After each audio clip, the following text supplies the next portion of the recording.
in more than 40 little free libraries throughout the city. We believe that reading habits are often a defining characteristic of great leaders. Question number 14 is, what is the last book on leadership that you've read? What is your favorite book on leadership, and why? The last book that I read was Good Leaders Ask Great Questions. And it was one of my favorite because, again, in order to be a good leader, you have to ask questions, you have to listen. And I own a newspaper stand, and every day I read 5 newspapers. I read Wall Street Journal, New York Times, New York Post, and just really for the horoscope, Palm Beach Post, Sun Sentinel, and sometimes Shining Sheet. But, you know, you don't only have to read the books, you have to listen to the people, you have to read the newspapers, you have to interpret, everybody's entitled to their own opinion. A lot of them are opinions. You need to be updated on the issues that are going on in your neighborhood, and you can't just get that through a book. You get it through the local publications, you get it through listening to the neighbors and the voters. Thank you. Right hand alone. Sorry, can you repeat the question one more time? Do you need the preamble, or do you, probably just the question. If you need the preamble, let me know. What is the last book on leadership that you have read? What is your favorite book on leadership, and why? Well, actually, one of the last great books I read was Cormac McCarthy, The Road. And it was post-apocalyptic, kind of a macabre book, but it was about a father leading his son through this and protecting him. And I think it showed great leadership. And it kind of reminds me of my father and kind of what he's done here in this city as it relates to the Veterans Day Parade and various other projects.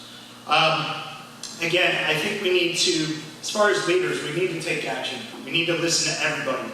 And that is why I'm running. It is all about listening to the people. This is not Hudson Holdings Hotel or the beach. It's all of ours. You know, we can't just give the keys to the city to anybody else. We have control of that. So let's make sure that all of the leaders, whoever gets elected, that we make control of this for the people. Thank you. Thank you. Very interesting. I guess the last book I read on leadership would have been Down the Trump Side of the Deal. And that was many years ago. And as for the libraries that the NAPC are putting in the yards, I think it's a very good idea. I just hope the vandals don't come by and tear them up, because it is good for the children and the adults to see what's out there and do some reading. Good job. Thank you. Nice job. Regarding literacy, I happen to be a high school teacher, and I think some of my students might be here tonight. Anybody here? That would be a great opportunity for our kids to come and see more about the political process. In terms of the last book I read on leadership, it was Profiles in Courage.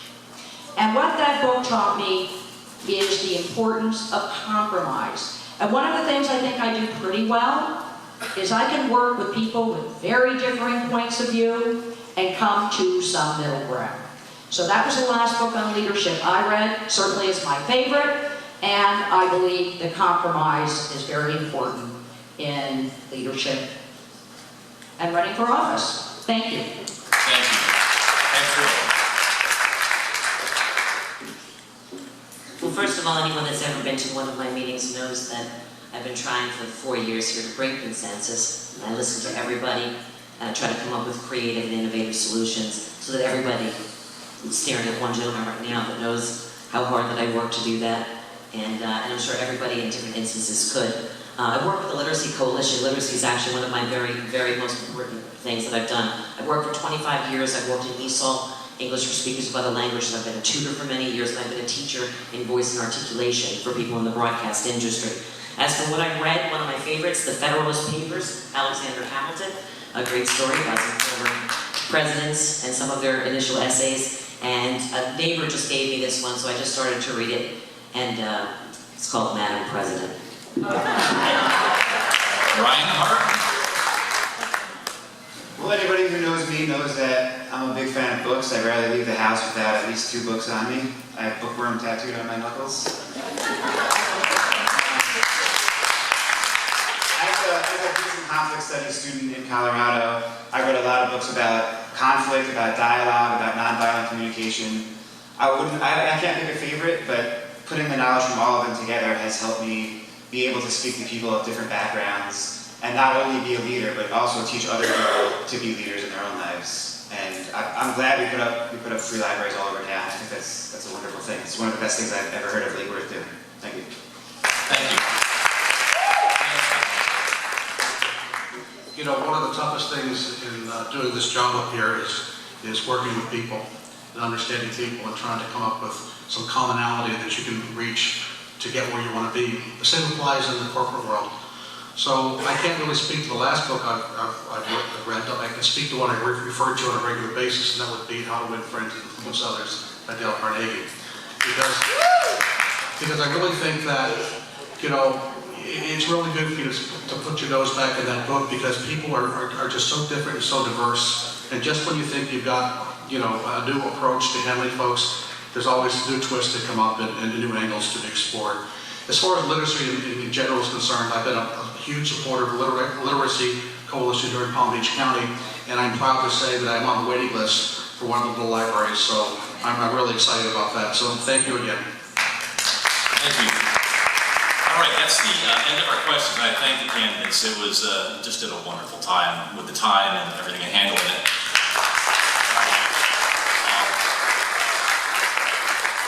You know, what's going to follow is each candidate's going to have 3 minutes to give us a closing statement, and or as I usually call it, a closing argument, being an attorney. But we're going to start with Mr. McElwain, but not right now. I'm going to give you all just a few minutes, we're going to give them a few minutes to compose their notes, just to make sure they got everything they need. Maybe I'll just talk to you for just a minute or so while they get that ready. I don't want to rush them. Give them a chance. Okay. Should I chase them off? Yeah, why don't you do that? But I can still speak during that, can't I? The NAPC is going to pass the basket for the Playhouse to help them defray the cost of turning on the air conditioner so that we can be here today. And we'd appreciate it if anyone could do anything to help. You did it already? Oh, we did it? Okay, we did it already. Thank you very much for your generosity. I'll do the fill-up while they take their So we did pass the basket. We made $300 for the Playhouse. Thank you so much.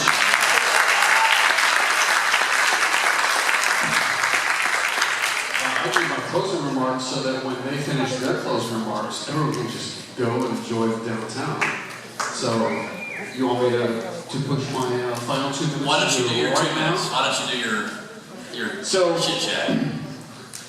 President of Downtown Jewel Neighborhood Association. Downtown Jewelers, I can't hear you, I'm sorry.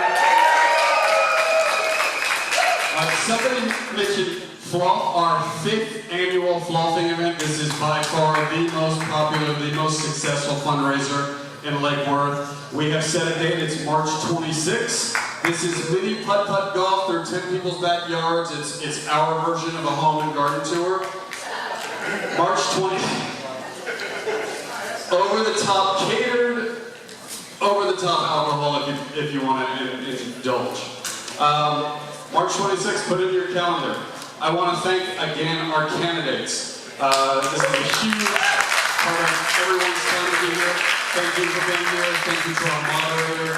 Thank you to our chair emeritus, Mary Lindsay. Can you stand up, Mary?